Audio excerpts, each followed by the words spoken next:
Kalau diri kita ni ada perasaan putus asa buat satu benda, lalu kita kena buat apa dia? Nak sembuhkan penyakit putus asa ni, masukkan rasa harap pada Allah. Harap pada Allah. Pada diri kita ni kan. Kita tengok dosa-dosa kita ni banyak je dalam hidup kita. Lalu kita pun letak, ya Allah, aku harap supaya kamu ni ampunlah dosa aku, ya Allah. Itu dipanggil. Yang mana yang kita tengok sesuai dengan penyakit yang sedang kita derita. Dalam hidup kita ni, kita menderita penyakit apa dia? Katakanlah kita menderita penyakit sombong, masukkan rasa khauf. Bila kita ni rasa putus asa, masukkan perasaan raja. Itu cara yang diajar dalam Islam.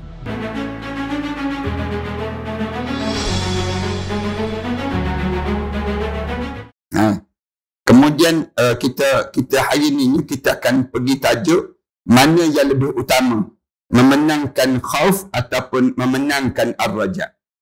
Boleh? Nanti Anda akan huraikan sikit supaya tak rasa pelik sangat terhadap tajuk yang kita bincangkan ini. Itu dalam perbincangan kita sebelum daripada ni, tuan kitab kita ni dia sebut pada diri kitanya, untuk kita ni yang pertama kita buang penyakit-penyakit yang ada dalam hati kita.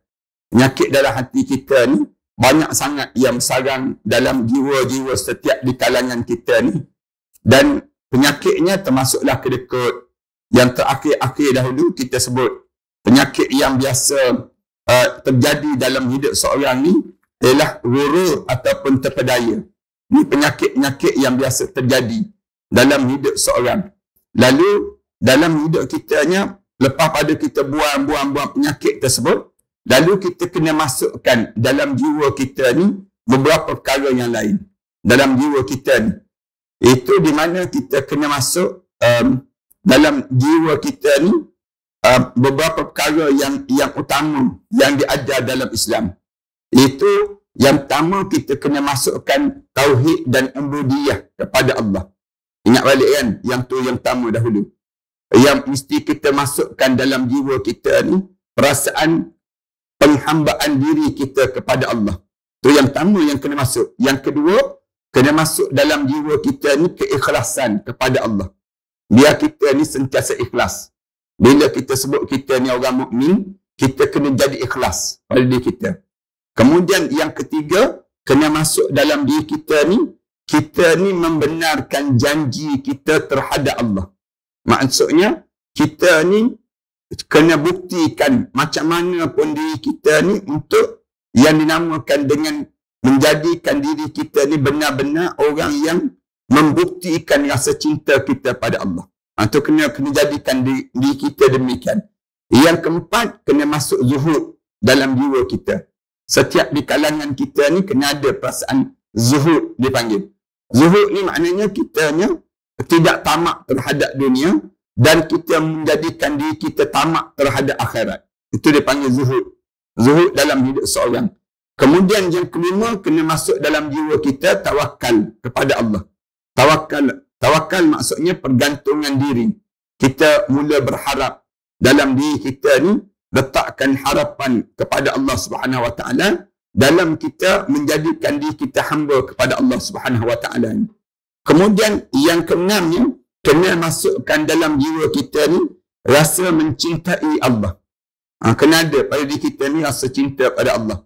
Perasaan cinta pada Allah tu mesti membekas di jiwa kita. Yang ketujuh, barulah kita masuk dalam jiwa kita ni takut dan juga harap.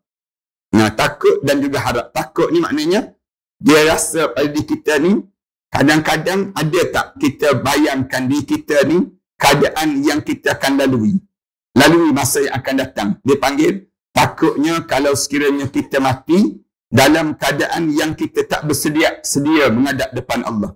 Dia kita pun datang rasa gerun.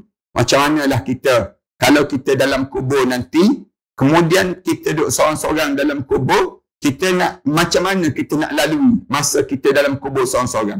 Kita bayangkan macam mana kita nak duduk berdiri di padang mahsyar Allah.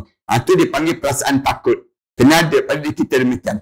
Orang mukmin ni orang yang hidup dia mula menimbulkan rasa takut dalam hidup dia kalau dia tak terbuat benda yang disuruh oleh Allah. Dan dia tertinggal kaya yang dilarang yang dilarang oleh Allah, dirempuh juga perkara yang dilarang oleh Allah. Itu dia ruas yang ketujuh dipanggil. Ataupun perkara yang ketujuh yang kita kena masukkan dalam setiap jiwa kita. Takut dan juga harap. Baik, hari ini kita nak sebutnya, di antara takut dan harap itu, mana yang lebih kena utama pada diri kita ni? Nak utamakan yang namakan dengan takut ke? Nak utamakan yang disebut dengan harap pada diri kita? Dalam Islam dia panggil dua benda ni, dia panggil al-khauf wal-raja. Khauf dan juga rasa takut dan juga harap. Mesti kita sentiasa ada. Takut kalau kita ni masuk dalam neraka Allah. Takut kalau kita tak buat benda yang disuruh oleh Allah. Tapi pada masa yang sama, kita kena harap supaya kita layak masuk dalam syurga Allah. Itu dipanggil al-khauf wal-raja. Takut dan juga harap. Hari ni kita sambung dalam tajuk ni lah. Tajuk mengenai mana yang lebih kita nak dahului. Sama ada kita nak dahului rasa takut ke? Kita nak dahului rasa harap pada diri kita ni. Di antara dua benda ni. Dalam jiwa setiap mukmin ini. Sebagaimana kita semua telah mengetahui bahawa ada beberapa keterangan mengenai keutamaan al-khauf. Kita pun tahu kan, lebihnya ada kelebihan. Jadi kita ni rasa takut. Rasa takut pada Allah SWT. Dan juga ada juga kelebihan terhadap rajak. Rajak maknanya harap. Dalam jiwa kita nak kepada. Dan huraian mengenai keduanya sudah banyak kita bincangkan sebelum daripada ini. Kini ada yang menanya, apakah khauf itu lebih utama ataupun rajak itu lebih utama? Dalam jiwa kita ni, dia kan kadang-kadang kan kita datang, dia panggil istilah Kelantan, dia panggil berunyuk ataupun rasa ketar, rasa takut dalam jiwa kita. Rasa datang, tiba-tiba kita fikir tertentu, kita pun rasa takut pada diri kita ni. Rasa perasaan demikian. Ada tak mana kita nak letak yang ni dahulu ke, ataupun kita nak rasa tak apa kita ni harapnya supaya kita ni dapat benda demikian dalam hidup kita. Kadang-kadang kan ada pada diri kita ni, bila kita duduk seorang-seorang baca ayat Quran, mengalir mata. Orang tanya kenapa? Rasa takut je baca ayat Quran. Kenapa baca Quran rasa takut? Takut tu bukan takut baca tu, takut di sebalik kandungan yang terdapat di dalamnya. Itu dia panggil demikian. Rasa takut. Jadi, kita nak letak pada diri kita ni, rasa takut dahulu ke, kita nak letak rasa harap dahulu dalam pada diri kita ni. Sebab yang lebih utama itulah yang perlu diperhatikan. Kita akan nanya, yang lebih utama itulah kita kena dahului pada diri kita. Soal semacam ini sebenarnya kurang perlu dikemukakan. Tuan kita ni sebut, tajuk yang sebegini tak perlulah kita nak utamakan. Dan yang ditanya tidak perlu menghiraukan ataupun menanggapinya. Kalau ada orang tanya pada kita, mana yang nak lebih utama? Rasa takut ke? Rasa harap yang lebih utama pada kita? Kita boleh nak jawab pun boleh, tak nak jawab pun tak apa. Kan tajuk ni dia sama je pada diri seorang. Dia bukannya dalam keadaan yang bukan pada diri seorang tersebut, pada diri dia kita kena dahulu yang takut ataupun kita harap. Mengapa demikian? Tentu saja sebab pertanyaan seperti itu sama dengan pertanyaan yang berbunyi, roti itu yang lebih utama ataupun air yang lebih utama? Kalau ada orang tanya, mana? Kan macam orang tanya kita lah, mana dahulu? Ayam ke telur? Senang ceritanya. Ayam ke telur kena dahulu? Telur ke ayam? Di kalangan kita. Maknanya kalau kita nak jawab tu, payahlah dalam hidup. Jadi ada yang orang kata, tak payah jawab lah. Kerana dua-dua tu perlu. Senang ceritanya. Demikian juga dengan roti dengan air. Mana kena lebih utama? Nasi dengan air. Beras dengan air. Mana lebih utama? Dua-dua tu perlu. Dua-dua tu perlu. Kerana apa dia? Kalau tak ada air, tak jadi nasi. Kalau ada air saja, tak ada beras, tak jadi nasi juga. Jadi nak tak nak, kalau ditanya, mana yang lebih utama? Dua-dua utama.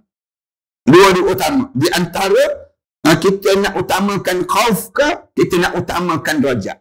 Dua-dua ni saling kuat menguat mesti dalam hati kita.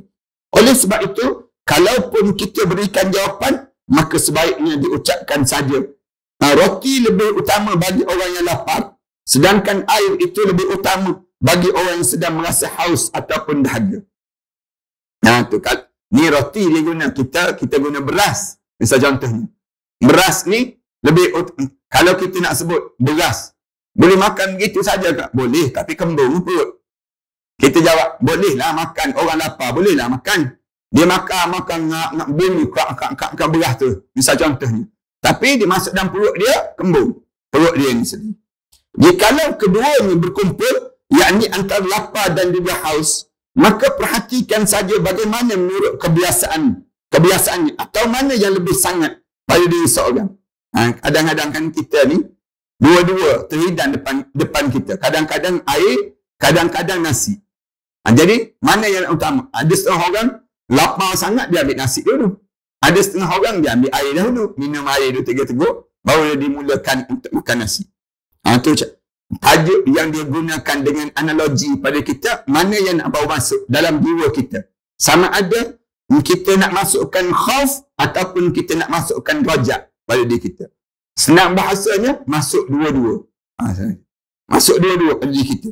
Manakala laparnya lebih sangat daripada hausnya. Bila kita lapar sangat, lebih sangat daripada haus, maka roti adalah lebih utama dan lebih penting dan lebih utama. Dan manakala hausnya yang lebih sangat, tentulah air yang lebih diperlukan. Air yang diperlukan. Apabila sama-sama sangatnya, maka kedua-duanya adalah sama-sama penting. Ataupun sesuatu yang dikendaki sama-sama diutamakan. Hal ini disebabkan apabila setiap sesuatu yang dikendaki untuk maksud sesuatu dan tujuan, maka keutamaannya tentulah tampak nyata dan jelas setelah dihubungkan kepada maksudnya dan bukan kepada dirinya sendiri. Demikianlah khauf dan juga rajak itu dapat diumpamakan ubat penawar apabila dipergunakan untuk mengubati hati yang sudah bergerak, hati yang salah jalan. Maka sewajarnya tentulah dengan mengingatkan penyakit yang ada ataupun yang terjangkit dalam hati tersebut. Kita cuba tengok, kita ni ada penyakit apa, senang cerita. Dalam hati kita ni sedang berpenyakit apa? Ada orang di kalangan kita, dia faham, dia sedang berpenyakit rasa cinta pada dunia yang besar. Jadi, rasa cinta pada dunia yang besar ni nak ubat macam mana? Ubat pada kita dengan perasaan al-khawf terlebih dahulu. Rasa takut dahulu. Takut dengan dunia yang banyak ni, bila kita masuk dalam kubur, nanti bila kita masuk dalam kubur, kita kena jawab segala apa yang kita ada atas dunia ni. Jadi kita, waktu tu, diri kita jadi rasa bimbang. Aku ni, banyak-banyak sangat ni, kalau tak ada perasaan takut, nak jawab depan Allah, macam mana nanti? Di akhirat nanti. Lalu kita bersedekah, lalu kita berinfak terhadap harta benda yang kita ada. Jadi manakala yang terdapat dalam hati itu, penyakit yang berbentuk merasa aman daripada siksa Allah Ta'ala. Kita rasa dalam hati kita ni, macam tak ada apa-apa je. Allah tak marah pada kita. Juga aman daripada tipu daya ataupun berupa tipuan pada diri sendiri. Seperti merasa pandai sendiri. Kalau kita ada pada diri kita ni, kita rasa kita ni cerdik ni, orang bijak ni, kita rasa demikian. Ataupun kaya sendiri. Pengaruhnya pada umat lebih besar daripada yang dipunyai oleh orang lain. Maka ubat yang sesuai untuk mengubati itu adalah rasa khauf kepada Allah Ta'ala. Ni kadang-kadang kan dalam diri kita ni ada penyakit. Rasa pada diri kita ni, aku ni sombong sikit ni. Aku ni ada rasa lebih daripada orang ni. Lalu kita pun jadi rasa takut. Allah benci dengan orang yang menyombong. Allah tak suka dengan orang yang sombong. Itu cara demikian. Bila kita ni ada sombong, kita masuk dalam kubur nanti, kita sampai di akhirat nanti, Allah tak akan masuk dalam syurga Allah. Tak masuk dalam syurga Allah. Walaupun sebesar, sombong itu sebesar biji sawi. Sebesar yang disebut dengan apa dia? Sebesar yang namakan dengan semut yang warna hitam, anak semut tersebut. Anak semut yang warna hitam. Yang kecil sebesar tu pun dalam jiwa kamu, Allah tak akan masukkan kamu dalam syurga Allah SWT. Sombongan dipanggil kepada Allah Ta'ala. Inilah yang dapat memudahkan penyembuhannya. Dengan cara kita masuk khauf, lalu kita pun sembuhlah daripada penyakit sombong tadi. Masukkan takut pada Allah. Aku ni jangan sembarangan, Allah tak suka dengan orang sombong. Jadi kita pun rasa takut. Ada perasaan diri kita rasa takut. Sebab tu, rasa takut ni dipanggil ibadah kepada Allah. Ibadah. yang Islam suruh pada diri kita ni, dia ada perasaan demikian. Rasa pada diri kita ni. Duduk saja-saja, tiba-tiba mengalir mata. Orang tanya, kenapa mengalir mata? Takut, kita sebut. Takut apa? Takut fikir malam tamu dalam kubur. Takut fikir macam mana kita berada seorang-seorang saat mana kita ni ditanya oleh malaikat muka dan nakir.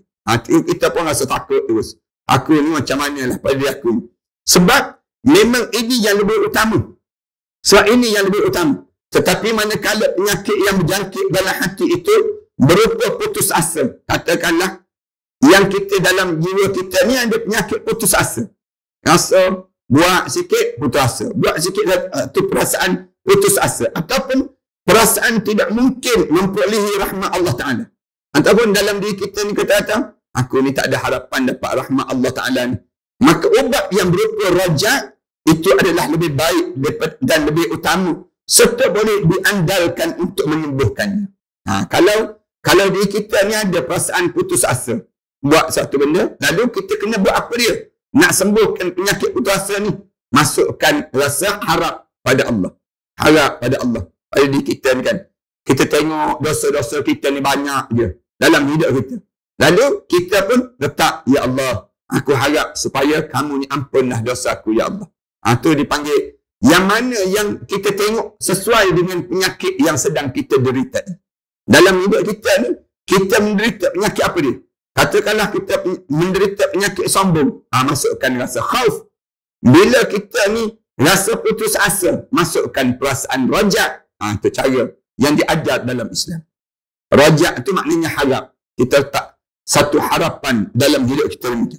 Demikian pula manakala yang biasa dikerjakan oleh hamba Allah itu berupa kemaksiatan, maka yang paling utama ialah khauf dan bukannya rajak. Kalau kita ni biasa mengumpat, misal contohnya, hidup kita ni suka mengumpat ataupun buat maksiat, kerap kali hidup kita ni buat maksiat, masukkan rasa khauf dalam jiwa kita. Biar sentiasa datang perasaan takut. Takut kita ni dengan dosa yang sedang kita alami, yang kita lakukan dalam hidup kita. Secara meringkasnya, maka yang dikendaki untuk yang lain, sayogia dalam hal itu dipergunakan kata aslah. Aslah atau yang lebih layak. Aslah ataupun yang paling sesuai. Itu maksud aslah. Aslah ni maknanya yang paling sesuai ataupun yang paling cocok. Bukan kata afdal. Bukan maksudnya afdal. Mana afdal? Atau lebih utama. Oleh sebab itu kami perlu mengatakan sebahagian banyak para makhluk ialah adanya khauf lebih layak dan lebih tepat daripada adanya rajak. Itu bahan. Ni katanya Tuan kita lah. Kalau orang tanya juga, mana yang perlu kena ada betul-betul Ustaz dalam hidup kita ni? Masukkan rasa khauf yang lebih utama daripada letaknya rajak. Maknanya, kalau nak letak juga yang lebih utama untuk di antara khauf dan juga rajak, maka letakkan khauf di hadapan. Rasa takut dahulu. Barulah datangnya rajak pada diri kita demikian. Faham ke tak faham tu macam tu menung tu. Tu ayat yang kita masih lagi bincang tentang perkara yang mesti masuk dalam jiwa kita. Dalam jiwa kita ni, dia ada dua benda ni. Khauf dan juga rajak. Khauf maknanya rasa takut. Takut kita. Takut apa dia? Takut kalau kita tak buat benda yang disuruh oleh Allah. Rajak, harap juga walaupun kita buat dalam keadaan yang sikit, harap juga Allah bagi ganjaran syurga pada diri kita. Itu dia panggil khauf wal rajak dalam Islam. Kena ada pada diri kita demikian. Rasa harap pada diri kita. Ya Allah, aku ni walaupun dosa banyak macam mana pun, aku harap kamu terimalah aku sebagai hamba kamu, ya Allah. Itu dia panggil al-khauf wal rajak. Sebabnya ialah kerana lebih banyak jumlahnya kemaksiatan. Sebab apa kita kena letak khauf dalam diri kita? Kerana kita ni kerap kali buat maksiat dibandingkan dengan kita berputus asa. Orang yang berputus asa tak rajak hidup dia ada orang yang dia baca Quran, dia sembahyang, dia buat amal ibadah semua, tapi dia rasa macam tak cukup lagi pada diri dia ni. Yang orang macam ni dia kena buat rajak dalam hidup dia. Tapi ada orang dalam hidup ni dia buat maksiat dia. Dalam hidup dia buat maksiat dia pada diri dia. Benda apa yang kena buat nak baiki maksiat dia tadi? Dia kena letak khauf, rasa takut pada Allah Subhanahu Wa Taala. Itu penyesuaian dia. penyesuaian pada diri seseorang di antara letak khauf dan juga raja dalam kehidupan seorang. Sebabnya ialah kerana lebih banyak jumlah kemaksiatan. Dalam hidup kita ni, mana banyak kita buat? Dalam hidup kita, banyak buat maksiat ke? Banyak berputus asa? Banyak buat maksiat. Maksiat luar, senang kita buat. Maksiat dalam, lagi senang kita buat. Orang kita kan, dalam hati tu, perasaan kita tu senang buat maksiat. Dalam hidup kita. Duduk lama sikit, ustaz ni tak datang ni. Misal contoh ni. Ustaz ni ada ke tak ada kuliah ni? Ustaz ni, dia mula kita nak buat maksiat jiwa. Maksiat dalaman dipanggil. Bila maksiat dalam kita ni, dalam suasana kita ni, mula di waktu semua kita kena tak khauf, takut. Jangan biarkan. Nanti bila kita biarkan, dia akan merosakkan jiwa kita. Macam kena je seorang. Itu cara demikian. Ada pun bagi orang yang bertakwa, yang suka meninggalkan semua bentuk dosa. Siapa yang dalam hidup dia memang tak buat dosa. Dalam hidup dia tak ada benda-benda yang memburukkan jiwa. Yang nyata ataupun yang batin. Yang jelas ataupun yang dalam keadaan sembunyi. Yang tersembunyi ataupun yang terang-terangan. Maka sudah sepatutnya jikalau ia berlaku sedang dalam keadaan di antara khauf dan juga rajaknya, berlaku sedang, maksudnya nilaikan khauf dan rajak itu sama beratnya. Lakukan pada diri dia, dua-dua biar masuk. Katakanlah hidup kita ni tak buat maksiat. Benda apa yang kita kena buat? Masuk serentak. Masuk serentak apa dia? Rasa khauf dan juga rajak. Dalam jiwa kita ni. Kena ada pada diri kita demikian. Allah jauh dengan kita dengan mereka kan. Orang yang soleh begini, dia fikir sampai sedetail ini. Kita ni kata, Allah, saya tak pernah terfikir macam ni ustaz. Dalam hidup saya ni, nak sampai peringkat yang kita nak letak mana ni? Dua khauf dan rajak. Kadang-kadang kita ni, bila sebut tajuk khauf dan rajak ni pun, kita bingung dah. Kita tak faham. Kerana apa dia? Kerana jauh sangat dalam hidup kita. Tapi sebenarnya, dalam hidup kita orang mukmin ni, dia kena ada. Dalam diri kita ni, perasaan al-khauf wal rajak. Dua-dua ni sedang bergerak dalam setiap mukmin. Kemudian oleh sebab itu, ada yang menyatakan, andai kata ditimbang khauf, seorang mukmin dan rajaknya, nescaya berat timbangan itu menjadi sama saja. Kalau orang mukmin yang kita ni tak buat dosa, yang hidup dia tak buat dosa, tak berani nak buat dosa. Lalu kalau ditanya pada dia, macam mana khauf dan rajak dia dalam jiwa dia? Mesti sama je. Mesti sama banyaknya. Dia sentiasa ada perasaan khauf dan rajak itu serentak dalam hati orang mukmin. Itu hebatnya mereka demikian. Ada satu riwayat daripada Sayyidina Ali karamallahu wajhah, ia menasihati kepada sebahagian anaknya dan berkata, Sayyidina Ali sebut, wahai anakku, takutlah kamu kepada Allah dengan cara takut. Dengan cara-cara takut. Yang andai kata kamu dapat melakukan segala kebaikan yang dikerjakan oleh semua penghuni bumi, maka kebaikan-kebaikan yang kamu lakukan itu tidak diterima oleh Allah. Itu kamu kena tak dalam jiwa kamu. Kamu dah berbuat baik. Semua penduduk bumi ni, segala amalan penduduk bumi ni, yang terbaik tersebut, kamu dah buat dah semua. Tapi bayangkan, kamu tidak diterima di sisi Allah amalan itu. Jadi macam mana perasaan diri kamu?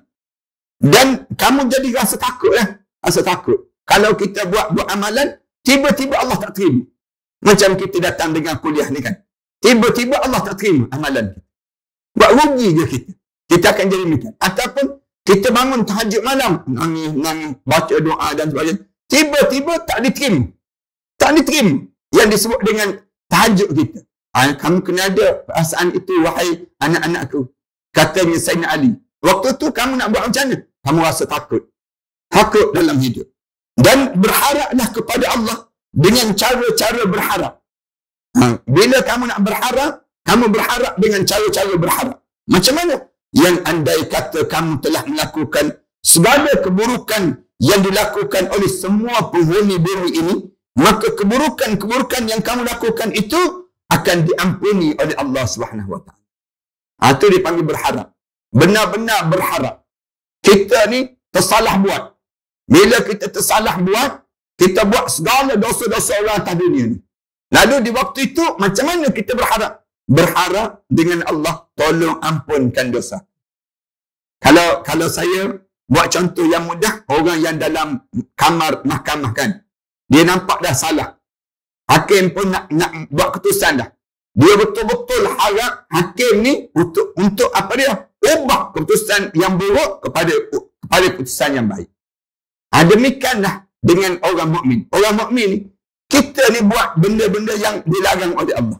Tapi dalam hati kita kena benar-benar berharap supaya apa dia? Janganlah kita ni tidak diampun dosa oleh Allah Subhanahu Wa Taala. Allahu Akbar. Hebatnya orang yang ada al-khauf wa raja dalam jiwa mereka. Oleh kerana itu juga maka Sayyidina Umar radhiyallahu anhu pun pernah berkata, tadi Sayyidina Ali sebut pada anak-anak dia. Ni Sayyidina Umar pula sebut. Sayyidina Umar sebut, andai kata seluruh manusia itu dipanggil untuk masuk neraka, semua orang masuk neraka, kecuali hanya seorang saja yang tidak ikut dipanggil, nescaya aku mengharapkan agar akulah yang menjadi orang yang berada satu itu. Katakanlah, Sayyidina Umar katakanlah orang ni semua masuk neraka, semua kena masuk neraka, kecuali seorang saja. Seorang tu aku harap aku dah yang tak masuk. Sayyidina Umar sebut demikian. Aku berharap, maknanya demikian. Kita kata, oh, semua masuk dalam neraka. Kita kata, biarlah, kita pun kena masuk jugalah, nampak gaya. Tak, jangan demikian. Letaklah dengan harapan, ya Allah, yang seorang yang tak masuk tu, akulah. Itu dipanggil harap oleh kita. Kan kita dengarkan dalam asal sebut, daripada 10,000 umat Rasulullah yang meninggal dunia ni, hanya seorang yang boleh mengucap 2 kalimah syahadah. 9,999 tak boleh mengucap. Dekat nak mati tak boleh mengucap. Lalu kita berharap dalam diri kita, yang seorang tu akulah, ya Allah. Yang seorang tu akulah. Maknanya harap. Macam mana pun, jangan sampai tak boleh nak mengucap. Bila kita menghadap depan Allah SWT. Dan andai kata semua orang yang dipanggil untuk masuk syurga, kecuali hanya seorang saja yang tidak ikut dipanggil. Katakanlah semua orang dipanggil masuk dalam syurga, tiba-tiba seorang saja yang tak boleh masuk syurga. Nescaya aku mengharapkan agar akulah yang menjadi orang yang satu itu. Dan andai kata semua orang dipanggil untuk masuk syurga, kecuali hanya seorang saja yang tidak ikut dipanggil, nescaya aku mengharapkan agar akulah yang menjadi orang yang satu tersebut. Ini katanya Sayyidina Umar. Dia sebut, aku harap supaya orang lain semua boleh masuk syurga. Kalau tak boleh masuk syurga, seorang dia yang tak boleh masuk syurga, akulah, tak apalah. Yang penting orang lain semua masuk. Itu dia harapan yang dia tak. Kita ni tak, kita kata, kalau semua yang masuk tu, tinggal seorang, harap engkau lah yang tinggal seorang tu. Kita sebut demikian. Manakala aku boleh lepas.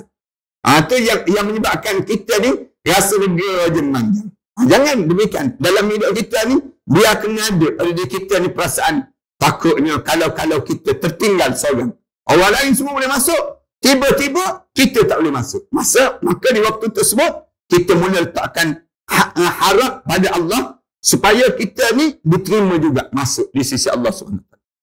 Apa yang tercantum yang kita sebut itu adalah merupakan ungkapan perihal puncaknya khauf dan juga raja. Ini kemuncak dalam jiwa seorang, dia masuk dalam jiwa kita ni perasaan yang demikian. Dan keduanya dilakukan dengan baik sebab mengikut neraca yang sama antara satu dengan yang lain. Masing-masing dimenangkan dan diatur tanpa memenangkan atau mengalahkan salah satu, tetapi sesuai dengan jalan persamaan dan isi mengisi, sehinggalah keduanya berdiri dengan baik dan sempurna. Maksudnya harap dan juga yang sebut takut dan harap itu sempurna di antara satu sama lain.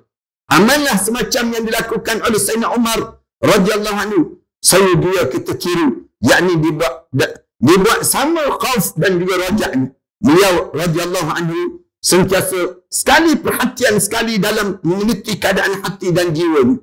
Sehingga pada suatu ketika pernah ditanya pada sahabatnya Huzaifah, yakni Huzaifah, dan mengatakan apakah dalam dirinya tampak bekas-bekas daripada masalah kemunafikan sekalipun hanya sedikit. Kan Sayyidina Umar pernah jumpa dengan Huzaifah. Dia tanya Huzaifah, kamu tengok aku ni ada tak senarai dalam senarai ahli munafik tersebut? Kan Rasulullah bagi pada Huzaifah ibn Yaman nama-nama orang munafik di kota Madinah. Dia datang jumpa. Tanya Huzaifah, aku dengar cerita Rasulullah bagi nama orang munafik di kalangan penduduk Madinah. Aku nak tanya engkau, nama aku ada tak dalam senaris? Tanya, kerana takut dia dengan harap dia. Takut kalau dia termasuk munafik. Lalu Huzaifah kata, kamu ni kan sahabat Rasulullah, kamu ni kan begini, kamu ni kan begini. Lalu dia tanya balik, kalau aku ni tak ada dalam senarai itu, tanda-tanda dibekas dalam hati ni ada tak? Kamu nampak tak Huzaifah? Dia tanya Huzaifah Ibn Yaman. Huzaifah kata, kamu ni sahabat Rasulullah, tak ada tanda-tanda yang demikian. Sebab Rasulullah sudah mengkhususkan bahawa beliau radhiyallahu anhu dapat mengenali siapa orang yang sebenarnya manusia munafik. Maknanya Huzaifah ni dia tahu siapa orang munafik dan tidak. Hal ini tertera dalam sebuah hadis yang diriwayatkan oleh Imam Muslim rahimahullah. Cubalah perhatikan baik-baik. Siapakah yang dapat menyucikan hatinya daripada sifat kemunafikan yang tersembunyi ataupun sifat syirik, yakni mempersekutukan Allah Ta'ala yang tidak tampak di luar atau yang tersimpan dan lazim disebut syirik khafi yang biasa terjadi. Dalam masalah itu Rasulullah sallallahu alaihi wasallam bersabda. Rasulullah bersabda ni kita sambung minggu yang akan datang. Tu nampak betul tulang belakang 7 kali dah nampak. Jadi kita berhenti setakat ni lah. InsyaAllah kita sambung. InsyaAllah kita akan buat beginilah setiap minggu. Jemaah-jemaah bolehlah datang di tempat ini dan maklum pada sahabat-sahabat kita sehinggalah kita dibuka masjid. Bila masjid buka tu insyaAllah kita akan sambung balik di masjid insyaAllah. Jadi dalam tempoh ni kita buat online pun boleh. Yang kedua dalam masa yang sama sahabat jemaah-jemaah yang dekat-dekat ni bolehlah datang di sini. Boleh datang dalam keadaan kita jaga SOP kita lah. Penjarakan kita ni terjaga sikit-sikit insyaAllah. Mudah-mudahan. Dan kita gerakkanlah mulai daripada minggu ni sampailah kita akan berterusan nanti insyaAllah. Mudah-mudahan demikian. Aku qouli hadza wa astaghfirullah li wa lakum. Wassalamualaikum warahmatullahi taala wabarakatuh. Bismillahirrahmanirrahim. Alhamdulillahirabbil alamin. Wassalatu wassalamu ala rasul amin wa ala alihi wa sahbihi ajma'in. Rabbana iftah bainana wa bain qaumina bil haqq wa anta khairul fatihin. Rabbana zalamna anfusana wa illam taghfir lana wa tarhamna lanakuna minal khasirin. Rabbana atina fid dunya hasanah wa fil akhirati hasanah wa qina adzabannar. Alhamdulillahirabbil alamin.